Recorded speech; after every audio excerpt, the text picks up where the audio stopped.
जय हिंद दोस्तों। आज से हमने स्टैटिक जीके की शुरुआत की है। यदि कोई भी भाई बहन दोस्त कोई भी नोट्स बनाना चाहता है स्टैटिक जीके के तो मेरे साथ पढ़ के नोट्स बना सकता है। देखिए शायद ही कोई यूट्यूब पर टीचर होगा जो मेरी तरह आपको पढ़ाएगा। मैं गारंटी लेता हूं आपको 100%, 100 नहीं 101% आपको मेरा पढ़ाना और पढ़ाने का तरीका दोनों ही बहुत ही ज्यादा अच्छा लगेगा। चैनल पर नए तो सब्सक्राइब कर लीजिए। देखिए आज हम संयुक्त राष्ट्र संघ को पढ़ने वाले। संयुक्त राष्ट्र संघ इसकी स्थापना करनी क्यों पड़ी।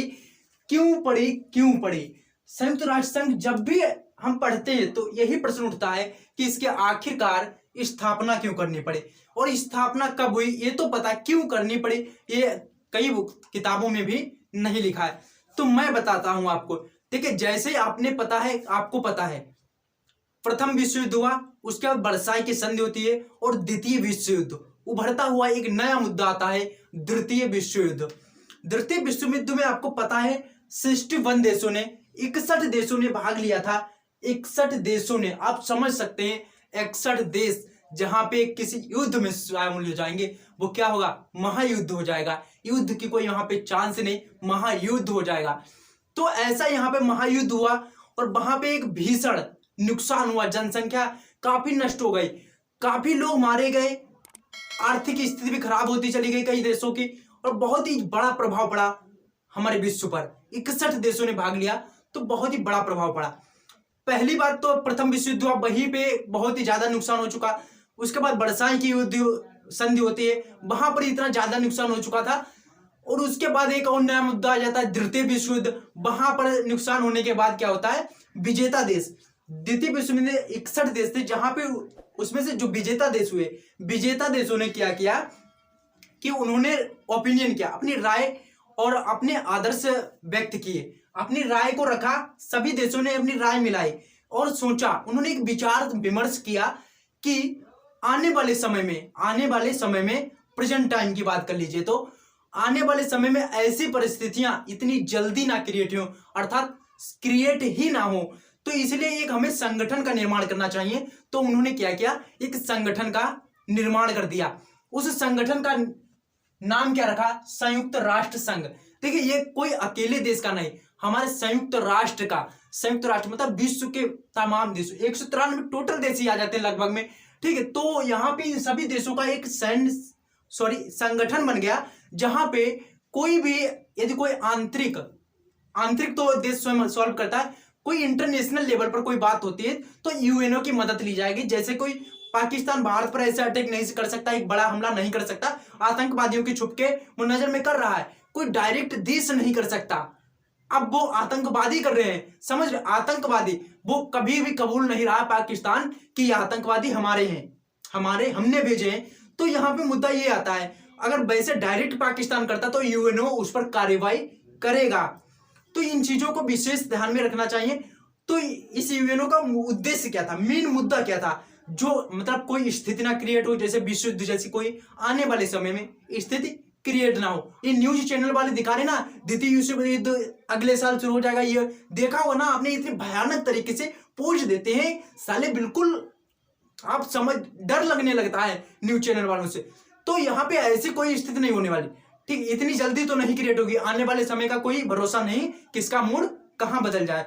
तो आपको ये ध्यान रखना है इसकी आर्थिक स्थिति को, मतलब एक दूसरे देश को सपोर्ट करना, कोई इसका एक और उद्देश्य था, कोई छोटे देश को जो आर्थिक स्थिति से कमजोर है, छोटा देश है जिसके पास इतने साधन नहीं कि देश से लड़ सके, तो जैसे यहाँ कोई भी देश किसी देश को धमकी नहीं दे सकता है, ये करेंगे वो करेंगे, कोई दबाव नहीं बना सकता। तो अगर कोई दबाव बनाता है, जैसे कोई नेपाल है, भूटान है, ये छोटे जैसे हैं, इन पर कोई दबाव बनाता है, जैसे कोई मान लिया चीन बनाता है, तो यहाँ पे इनको क्या करेगा, यूएनओ की सहायता मिलेगी, बेशक मिलेगी। यूएनओ पे कंप्लेंट करेंगे, इनको यूएनओ की सहायता मिलेगी।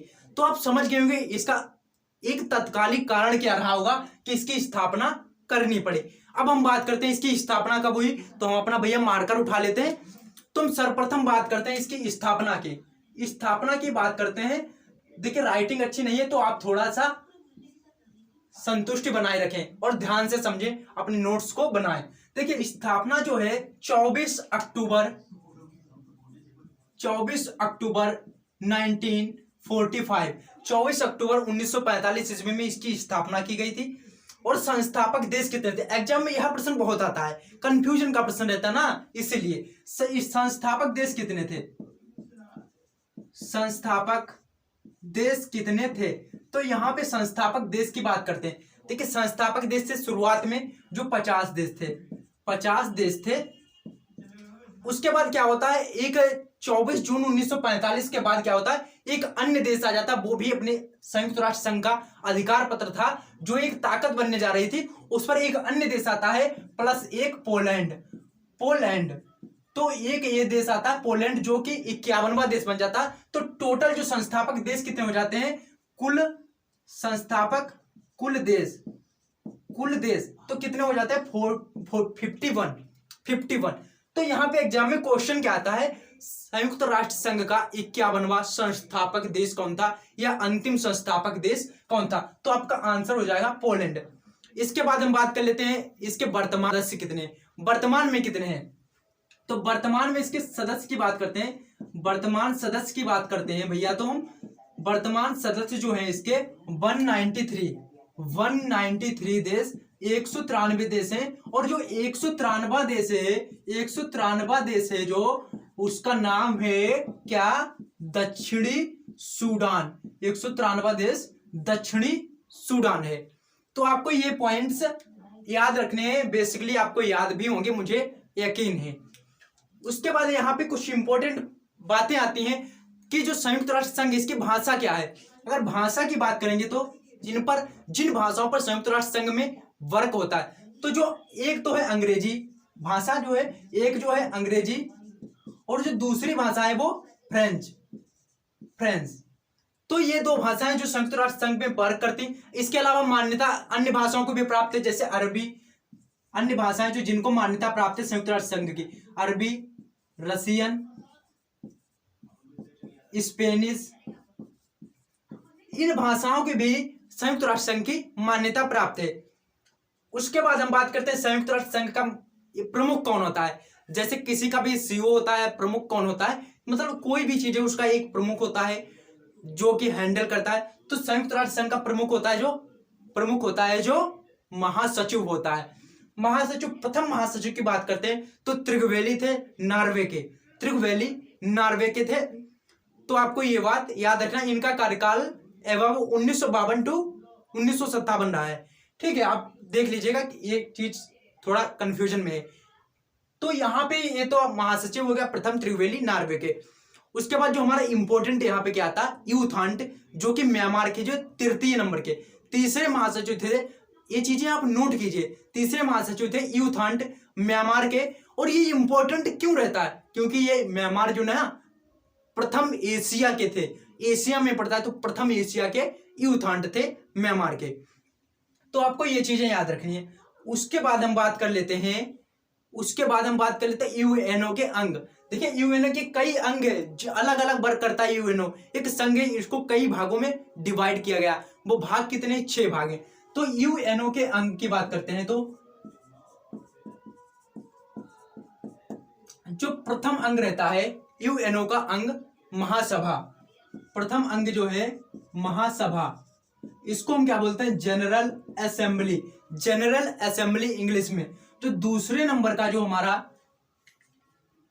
अंग है वो क्या रहता है? सुरक्षा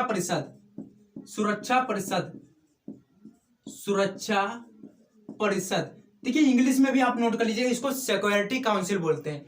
तीसरे नंबर पर जो आता है आर्थिक एवं सामाजिक परिषद। आर्थिक एवं सामाजिक, इन चीजों को आप जो है नोट कीजिए। सामाजिक परिषद। 4 नंबर पे जो आता है हमारा, 4 नंबर पे आता है प्रन्यास परिषद।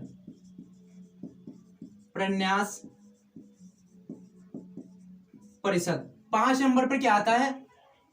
अंतरराष्ट्रीय न्यायालय। प्रन्यास परिषद को ट्रस्टीशिप कहते हैं। आर्थिक एवं सामाजिक परिषद को इकोनॉमिक एंड सोशल काउंसिल। प्रन्यास परिषद को ट्रस्टीशिप। इसका कार्य समाप्त हो चुका। जो 5 नंबर पर आता है अंतरराष्ट्रीय न्यायालय।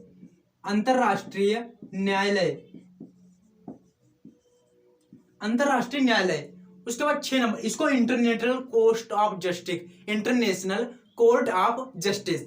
6 नंबर पे जो आता है सचिवालय, सचिवालय। देखिए इनके कई पार्ट आएंगे, जैसे यहाँ पे 6 हैं तो मैं कोशिश करूंगा कि दो दो को एक में कवर कर लें, इनका सभी का अलग अलग टॉपिक रहेगा, क्योंकि ये यहाँ से इंपॉर्टेंट प्रश्न बनते हैं और बहुत ही बेहतरीन कंटेंट के साथ मैं आपको पढ़ाने वाला हूँ। मुझे यकीन है आपने चैनल को भी सब्सक्राइब कर लिया होगा और पढ़ाने का तरीका भी आपको अच्छा लग रहा होगा। देखिए महासभा का बजट जो होता है वो, महासभा का जो बजट होता, सॉरी यूएनओ का जो बजट होता है महासभा के द्वारा, जनरल असेंबली के द्वारा प्रस्तावित किया जाता है। एक इंपॉर्टेंट चीज जो है इसका मुख्यालय की मैंने यहाँ पे कहीं पे बात नहीं की, तो इसका मुख्यालय की बात करेंगे तो क्या होगा, इसका जो मुख्यालय है वो कहाँ है, न्यूयॉर्क में है। मुख्यालय जो है न्यूयॉर्क में है।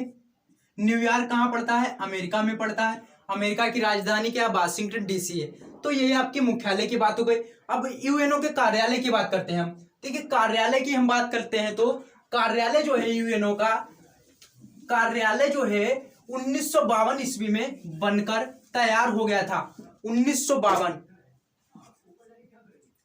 कार्यालय, यूएनओ का कार्यालय कब बनकर तैयार हुआ था, 1952 ईस्वी में बनकर तैयार हुआ था। और इसकी प्रथम बैठक भी जो है अक्टूबर 1952 ईस्वी में हो गई थी। 1952 ईस्वी में हो गई थी। अब इसके हम भवन की, इसके जो ऑफिस की बात कर लेते हैं, ऑफिस बोल सकते हैं। इसका जो संयुक्त राष्ट्र संघ का भवन बना है जो 17 एकड़ जमीन पर बना हुआ है। 17 एकड़ भवन जो है 17 एकड़ जमीन पर 39 मंजिला है। 39 मंजिला का बना हुआ है। 17 एकड़ जमीन पर 39 मंजिला का इसका भवन बना हुआ है। और जो 17 एकड़ की जमीन थी वो अमेरिका के ही एक प्रचलित व्यक्ति थे, जॉन डी रॉकफेलर, जिन्होंने संयुक्त राष्ट्र संघ को यह जमीन दान में दी थी। अब यहाँ पे एक रोचक पॉइंट की बात करते हैं। जो संयुक्त राष्ट्र संघ है, जो वहां, ये नाम किसने दिया था, तो अमेरिका के तत्कालीन राष्ट्र रूजवेल्ट डी फ्रैंकलिन, उन्होंने संयुक्त राष्ट्र संघ नाम दिया था यूनाइटेड स्टेट। यूनाइटेड स्टेट, संयुक्त राष्ट्र संघ यूएनओ की फुल फॉर्म होती है यूनाइटेड नेशंस ऑर्गेनाइजेशन। आपको वीडियो अच्छा लगा है तो लाइक करें, चैनल पे नए हैं तो सब्सक्राइब करेंगे। मिलते हैं नेक्स्ट वीडियो में, जिसमें हम कवर करने वाले हैं महासभा और सुरक्षा परिषद। जय हिंद, नमस्कार, धन्यवाद।